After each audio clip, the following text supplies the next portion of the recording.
पिंजरा पिंजरा रे.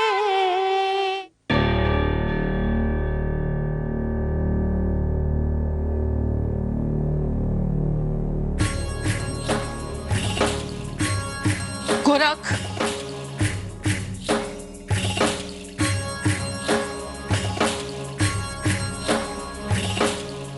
सतत तात्याकडे जाऊन त्याला आनंदीवरून धमकवण्याचा अर्थ काय? अक्का मला तूच सांग याचा अर्थ काय? ही गुरमी आहे ना, ती जरा कमी कर, नाही तर एखाद दिवशी तुला. अक्का साहेब, कशाला स्वतःचं रक्त आटवतंय? जगातल्या प्रत्येक माणसांनी कारणाशिवाय एकमेकांची वाईट वागू नये, एवढाच सल्ला द्यायला मी तात्याकडे गेलो होतो. आनंदी त्या घरी का राहतीये सांग ना मला. अरे वीर तिला बायको म्हणून जुमानत नाही, त्यांच्यात आता कुठल्याही प्रकारचं नातं उरलेलं नाही. असं असताना तात्याने आनंदीला त्या घरात का ठेवून घ्यायचं? अक्का, नाही डोळ्यावर पट्टी बांधलीस ना तर तूच गावाची न्याय देवता शोभशीला. मला सल्ले देऊ नकोस. आनंदींनी त्या घरात का राहायचं याचं फक्त एकच कारण मला सांग. कारण आनंदी वीरची ऑफिशियल बायको आहे म्हणून. पण वीरला आनंदीकडून डिव्होर्स हवाय. मग आता त्यांचा जेव्हा डिवोर्स होईल तेव्हा कायदाच तिला घराच्या बाहेर काढेल ना. आपण कशाला उगाच त्रास करून घेतोय? कारण अक्का कसं आहे ना, न्यायदेवतेच्या डोळ्यावर जरी पट्टी असली तरी हातातल्या तराजूत सत्याचं पारडं जड असतं ग.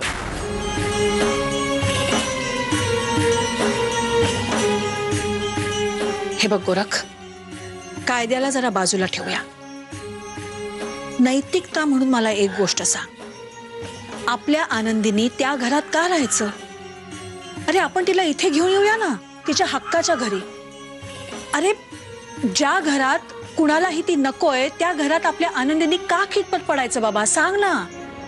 नैतिकता? अक्का, तुझ्या तोंडून नैतिकता हा शब्द ऐकणं म्हणजे विष्णूने सकाळी सकाळी मनाचे श्लोक म्हणल्यासारखं आहे ग. मला टोमणे मारून आनंदीच्या समोर जे प्रश्न उभे आहेत ना ते मिटणार नाहीयेत. अरे तिचा नवरा तिला काडीचीही किंमत देत नाहीये, मग तिने त्या घरात का राहायचं सांग ना. नारायणी नव्हती का राहत इतके दिवस तिकडे? वीर कुठे बायको म्हणून किंमत देत होता तिला? टुंकूनही बघायचं नाही, पण राहिली ना. बरं चल अक्का, मी आनंदीला या वाड्यात आणली, पण तिचा काय हक्क ग या वाड्यावर? दादाशी गोड गोड बोलून सगळं तर तुझ्या नावावर केलंयस तू. एक मिनिट गोरख, मी कुणाशीही गोड गोड बोलून काहीही माझ्या नावावर करून घेतलेलं नाही. तुझ्या दादानी स्वखुशीने मला पॉवर ऑफ अटर्नी दिली, कळलं? तरी मी म्हणतच होते की तू हे सगळं इतक्या सहजासहजी मान्य कसं केलंस. पण नाही केलंस ना मान्य. ठुस ठुसतंय, खूप राग आलाय ना माझ्यावर. शी, मला आत्ता कळतंय गोरख, माझ्यावरचा राग तू माझ्या नारायणीवर काढतोयस म्हणून आनंदीला त्या घरात ठेवून घ्यायची धमकी देतोयस तात्याला. बरोबर आहे ना माझं? अक्का, उगाच मला चिथवण्याचा प्रयत्न वगैरे करत असशील ना, त्या जन्मात तरी तुला काय ते शक्य नाही. उगाच प्रयत्न नको करूस. आणि मी जे काय सांगतोय ना ते नीट ऐकून घे. म्हणजे बघ कळलं तर, नाही तर सोडून दे. आनंदी जशी माझी पुतणी आहे ना तशीच नार आहे. अंगा खांद्यावर खेळवलंय मी तिला. तिचं वाईट व्हावं असं काहीही करणार नाही मी. हा, पण म्हणून कोणावर अन्याय होत असेल तर तो सहन पण करणार नाही. हे बघ गोरख, तू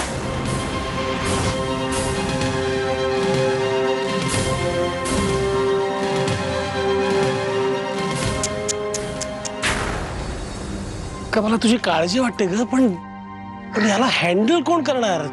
ते चंद्रपूरच्या जंगलात जाऊन श्वापच झालाय तो. एक उपाय आहे याला लगाम लावण्याचा. तू नेमका कुणाच्या बाजूनी आहेस आणि तुला काय हवंय हे सांगून टाक एकदा. अक्का, मला काय हवंय ते अगदी स्पष्टच आहे ग. त्या गोरखचा एकूण रागरंग पाहता आता तो तुझ्या विरुद्ध काही स्टँड घेईल असं नाही मला वाटत. मग कशाला मी तुझ्याशी शत्रुत्व पत्करीत ना. आणि गोरखच्या मूर्खपणाचा जसा तुला राग येतो ना तसा मला येतोच की. पण या गोरखचं नेमकं करायचं काय मला सुचत नाहीये. दादा, विचार कसला करतेस? अगं तुझा आणि त्या गोरखचा वीक पॉइंट एकच आहे, दादा. गोरख दादाचा शब्द कधीच खाली पडू देणार नाही आणि त्याला उलट उत्तरही देणार नाही. तू एक काम कर फक्त, गोरखने या गावातून बाहेर जाणं किती गरजेचं आहे हे दादाला पटवून सांग तुझ्या स्टाईलनी. तर आणि तरच तुझ्या आणि नारायणीच्या मागची ही ब्याद कायमची टळेल.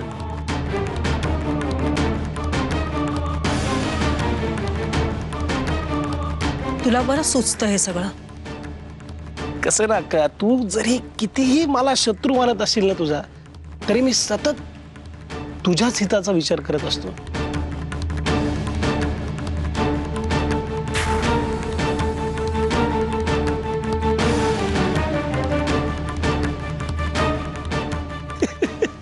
भांडा दोघं एकमेकांशी भांडा आणि एकमेकांचे मुडदे पाडा.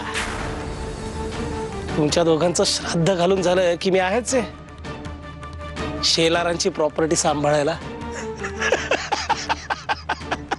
जय हो.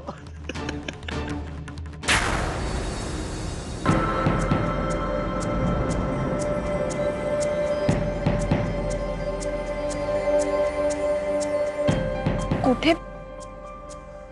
बरं सुपी, ऐक, तो ओजस आहे ना, त्याच्याशी जे काही बोलायचंय ते मी बोलीन, फक्त ते काय रेकॉर्डिंग, हा ते व्यवस्थित कर. म्हणजे त्याला संशय नाही आला पाहिजे, पण त्याचा आवाज ऐकवायला पाहिजे आपल्याला. आनंदी वहिनी, तुम्ही अजिबात काळजी करू नका. अहो, मी एकदम तयार आहे या सगळ्यासाठी. तुम्ही फक्त ऍक्शन म्हणा की मी रेकॉर्डिंग सुरू करते. तशी तयारी झाली आहे ना आपली, जाऊयात आपण आत. ते सगळं ठीक आहे, पण हा गेलाय आतमध्ये, तो अजून आला का नाहीये बाहेर? म्हणजे तो बाहेर येणार, तो आपल्याला काहीतरी सांगणार आणि मग आपण आतमध्ये जाणार. त्या ऐतिहासिक ठिकाणी आपल्याला आणून सोडलंय ह्याने. पण ते एकदा बाहेर आल्यावर आपल्याला आत जावं लागणार आहे ना. तू व्यवस्थित करशील ना सगळं? वहिनी, तुम्ही नका काळजी करू, मी एकदम तयार आहे. सगळं कळलंय मला. हे ध्यान कुठे राहिलंय कळत नाहीये.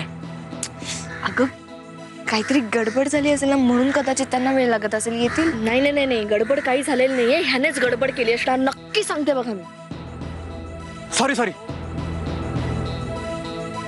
सॉरी थोडा उशीर झाला, पण अजिबात काळजी करायची गरज नाही. सगळं काही कंट्रोलमध्ये आहे.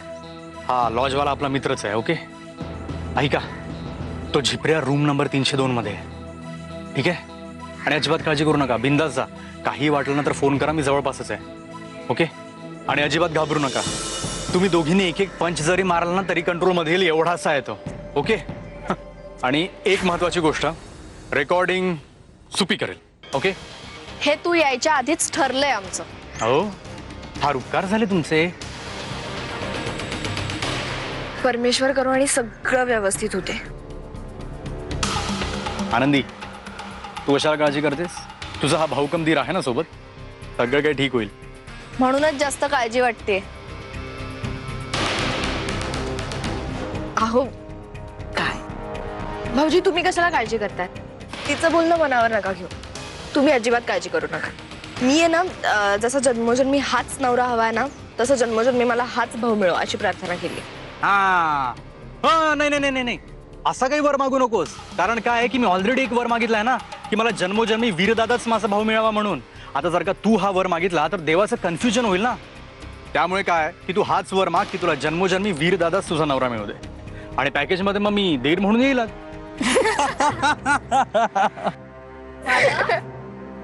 अरे हो ना. निघायचं का आता? जा.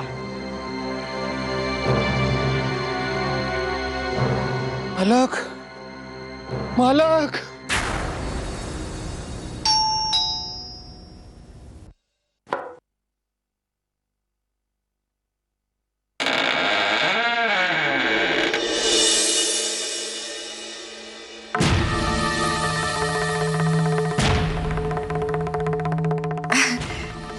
येऊ का? शारदा, मी ओळखलं तुला. मी तुझ्या एकटीचीच वाट बघत होतो, पण हे काय डबल धमाका. एनिवे, या.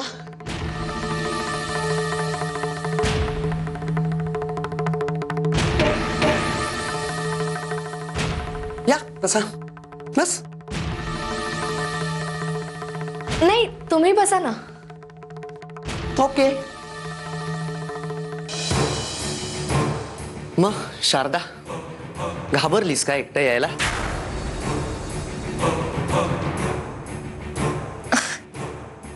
नाही असं काही नाहीये. ते गाव जरा छोटं आहे ना, म्हणून मी जर एकटी इथे आले असते तर लोकांनी नावं ठेवली असती. म्हणून मी माझ्या बहिणीला बरोबर घेऊन आली आहे. बहीण विलेज मेंटॅलिटी. पण नारायणी यायची एकटी मला भेटायला. सॉरी डेरिंगबाज आहे माझी नारा. बर या तरुण मुलीचं नाव काय आहे? सुपी. राधिका.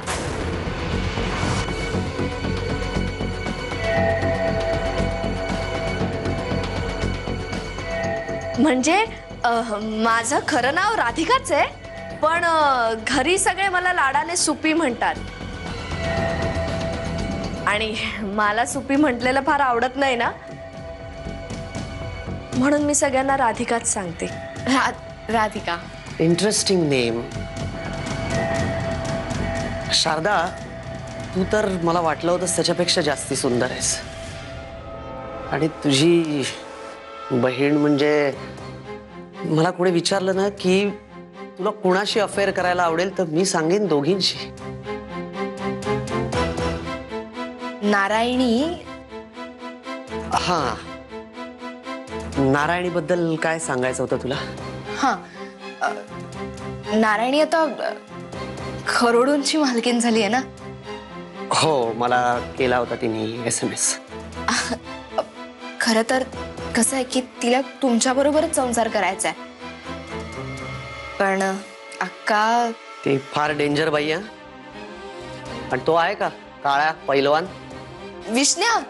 विष्ण्याने घे आता, त्याला खामावरून काढून टाकला केव्हाच. बरं आहे माझं टेन्शन कमी. त्याने दिला होता तो मार अजून आठवण काढतो मध्येच कधीतरी.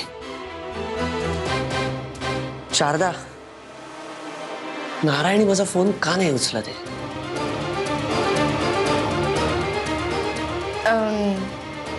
गरोदर आहे ना ती. मग काय तर खूप श्रीमंत झाली आहे नारायणी. करोडोची मालकीण हो ना. म्हणजे एक्झॅक्टली किती प्रॉपर्टी आहे आणि त्यातली नारायणीच्या वाट्याला किती येणार आहे? माझ्या मते पूर्ण संपत्ती 35 करोडची आहे वाटतं. आणि त्यात नारायणीचा वाटा 20-25 करोड आहे. आणि हे सगळेच्या सगळे पैसे त्या बाळाला मिळणार आहेत. आणि अर्थातच नारायणी आणि बाळाचा बाप त्याला. मला नारायणीची खूप आठवण येते शारदा. मला प्लीज तिच्याकडे घेऊन चल. खरं तर ना नारायणी खूपच दुःखात आहे. तिची इच्छा नसताना तिला कुणाच्या तरी गळ्यात बांधलं जात आहे. दुसऱ्या कुणाच्या कसल्या? त्या वीरच्याच गळ्यात बांधलं असणार. एवढी प्रॉपर्टी बघितल्यावर त्या वीरचे डोळे फिरले असणार आहेत. साला हे बघ मला नारायणीला भेटायचंय. तू तिला सांग की मी इथे आलोय, आपण पळून जाऊ. असं कसं? असं नाही करू शकत तुम्ही. का नाही करू शकत? तेच खरं तर सांगायचं होतं मला तुम्हाला की नारायणीने माझ्याजवळ निरोप पाठवलाय तुम्हाला सांगायला की तुम्ही तिला कायमचं विसरून जा. तिला परत कधी संपर्क करू नका. विसरून जा म्हणजे? ती बायको आहे माझी, माझं प्रेम आहे तिच्यावर. पण त्याचा आता काहीच उपयोग नाहीये ना.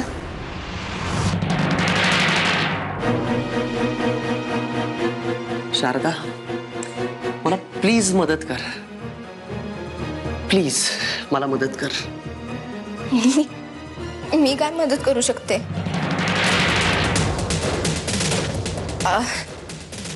नारायणीच्या पोटातले जे पोर आहे ना, त्याचा बाप म्हणून नारायणीला कुणाला तरी बोट दाखवण्याची गरज आहेच ना.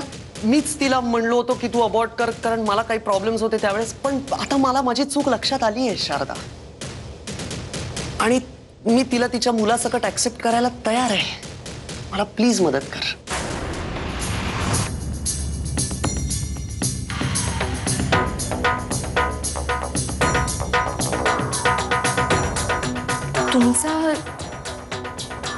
तुमचा तिला स्वीकारण्याचा काय संबंध? काय संबंध म्हणजे? माझाच तर संबंध आहे. मी बाप आहे त्या मुलाचा.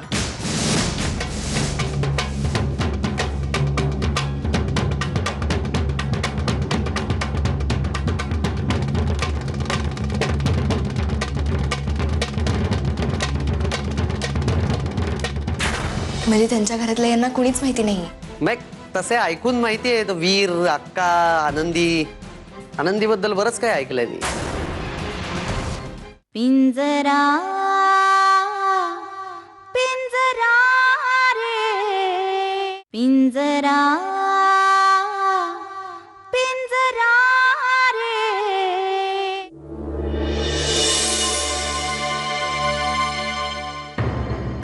काय हो, गावात तुम्ही कोणाकोणाला ओळखता?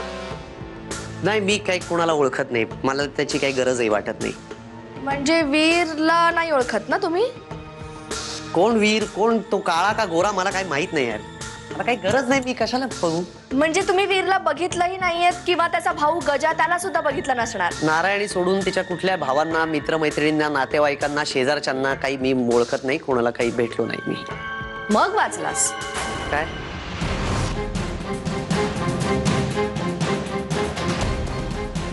तिला असं म्हणायचं होतं की नारायणीकडच्यांपैकी तुम्हाला कोणी माहितीये का? नाही, कुणालाच नाही खरं भेटलोय मी नारायणी सोडून. फक्त तो काळा आहे ना पैलवान विष्णू, त्याला भेटलोय. हा साल्याला सोडणार नाही मी. मला भेटला ना समोर, त्याची गळा दाबून त्याचा जीव घेणार आहे मी. मारा मारा.